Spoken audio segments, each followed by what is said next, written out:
Disembur pocong, angin berhembus pelan, tapi hawa dingin menusuk tulang.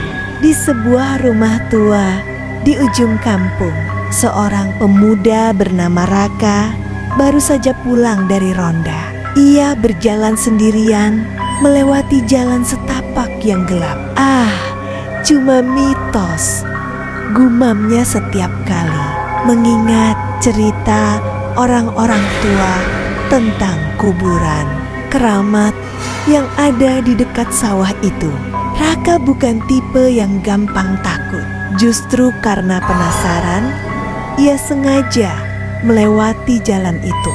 Sampai akhirnya ia berhenti di depan gundukan tanah tua. Di bawah pohon beringin besar, Raka menajamkan mata. Sosok pocong berdiri di sana. Matanya hitam kosong, mulutnya terikat, tapi kain kafannya terbuka sedikit, menampakkan gigi yang penuh tanah. Jantung Raka berdetak kencang.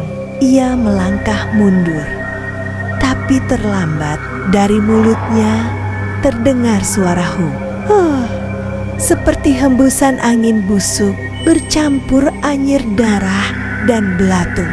Matanya perih, dadanya sesak. Ia jatuh tersungkur, muntah di tempat. Tubuhnya gemetar hebat, tubuhnya panas tinggi, seperti terbakar dari dalam. Setiap malam ia bermimpi didatangi pocong yang sama. Dari mulut pocong itu keluar cairan hitam, menetes ke wajahnya. Ibunya panik. Ia memanggil dukun kampung. Saat tubuh Raka diperiksa, sang dukun berkata dengan wajah pucat, "Dia kena semburan pocong. Ini bukan sakit biasa." Semakin hari, tubuh Raka makin lemah. Tubuhnya berbau busuk meski sudah dimandikan berkali-kali. Orang-orang kampung mulai takut mendekat. Beberapa kali, padahal lantai tetap kering. Di malam ke-10, Raka berteriak keras dari kamarnya. Ketika pintu dibuka, ia sudah tergeletak di lantai dengan mata melotot. Mulutnya berbusa hitam. Di samping tubuhnya terlihat bekas telapak kaki tanah basah yang mengarah ke jendela. Malam itu, desa digemparkan.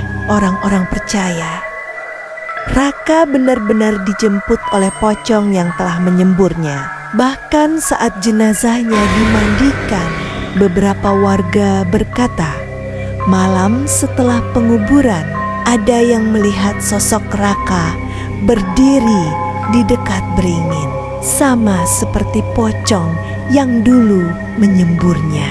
Sejak saat itu, orang-orang percaya siapapun yang lewat kuburan keramat itu pada malam Jumat bisa saja bertemu bukan hanya pocong asli, tapi juga roh penasaran Raka yang kini ikut menjadi bagian dari kutukan.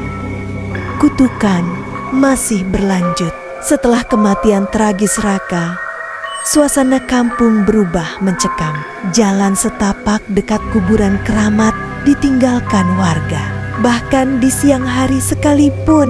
Namun, selalu ada orang yang penasaran. Dan kali ini adalah Andi, sahabat dekat Raka. Andi tak percaya dengan cerita orang-orang. Baginya, Raka hanya sakit parah, lalu meninggal. Angin malam membawa bau tanah basah. Daun beringin bergoyang pelan meski udara sepi. "Raka, kalau bener lu disembur pocong, tunjukin sama gua," ucapnya lirih, setengah menantang. Hening, namun perlahan hawa di sekelilingnya berubah dingin. Dari kejauhan terdengar suara kain yang diseret. Andi menoleh. Matanya langsung membelalak. Di bawah beringin tampak pocong hitam berdiri kaku, matanya kosong, dan di sampingnya ada sosok yang tak asing, Raka. Tubuhnya pucat, matanya melotot, mulutnya sedikit terbuka, seakan mengeluarkan hembusan. Dari bibirnya keluar asap tipis. Andi mundur. Ra, ini nggak mungkin. Lu udah. Belum sempat ia melanjutkan, pocong itu melayang maju. Dari mulut pocong keluar hembusan busuk, disusul oleh Raka yang ikut membuka mulut, menghembuskan udara hitam pekat ke wajah Andi. Tubuh Andi langsung terhuyung, dadanya sesak, matanya perih, mulutnya muntah cairan hitam. Yang seakan mengikuti dari belakang. Beberapa malam berikutnya meneteskan darah dari matanya. Tubuh Andi semakin kurus. Setiap orang yang masuk kamarnya mencium bau busuk menyengat, padahal tak ada apa-apa di sana. Suatu malam, ibunya melihat Andi berdiri di depan kaca, tertawa sendirian. Padahal wajahnya di cermin memperlihatkan pocong berdiri di belakangnya. Hari ke-13, Andi ditemukan tak bernyawa di kamarnya. Matanya melotot, lidahnya terjulur, dan di sekeliling ranjangnya ada bekas telapak kaki tanah basah yang menuju ke jendela. Sejak 2 kematian itu, kampung benar-benar sepi karena Raka kini menjadi perantara arwah pocong tersebut.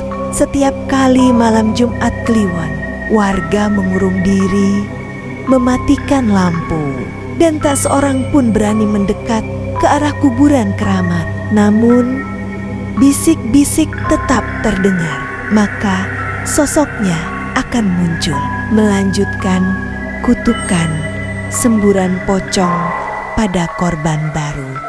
Akhir dari kutukan.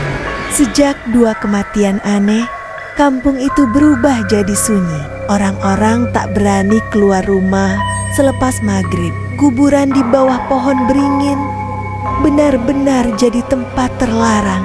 Tapi ketakutan itu lama-lama bikin warga merasa tak tahan.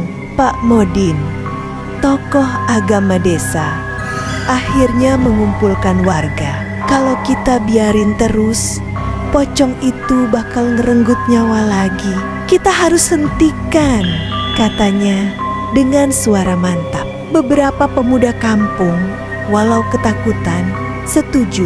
Mereka percaya hanya dengan doa bersama dan menutup kuburan keramat itu, kutukan bisa diputus. Langit malam mendung, bulan tertutup awan. Warga berkumpul di dekat kuburan, obor dinyalakan, doa-doa mulai dipanjatkan. Suasana tegang, tapi tiba-tiba angin kencang berhembus, membuat api obor bergoyang liar. Dari balik pepohonan terdengar suara kain diseret. Lalu muncul sosok tinggi, terbungkus kain kafan kotor. Wajahnya hitam, berlubang seperti terbakar. Matanya kosong, mulutnya menganga. Pocong itu datang, tapi bukan hanya satu. Mulutnya meneteskan cairan hitam. Mata melotot, seakan ingin keluar. Mereka kini menjadi bagian dari kutukan. Lari, mereka datang, teriak salah satu warga. Tapi Pak Modin berdiri tegak, mengangkat kitab suci, melantunkan ayat 1000 dengan suara keras. Pocong itu berhenti sejenak, tubuhnya bergetar. Namun tiba-tiba dari mulutnya keluar hembusan busuk pekat yang membuat beberapa warga langsung jatuh pingsan. Raka dan Andi mendekat. Mulut mereka juga mengeluarkan hembusan hitam. Warga yang kena semburan itu langsung kejang-kejang. Matanya terbalik, mulutnya mengeluarkan darah. Gelap total. Suara orang-orang menjerit bercampur doa yang terputus dalam kegelapan. Terdengar desahan hu dari berbagai arah, seolah puluhan pocong ikut datang.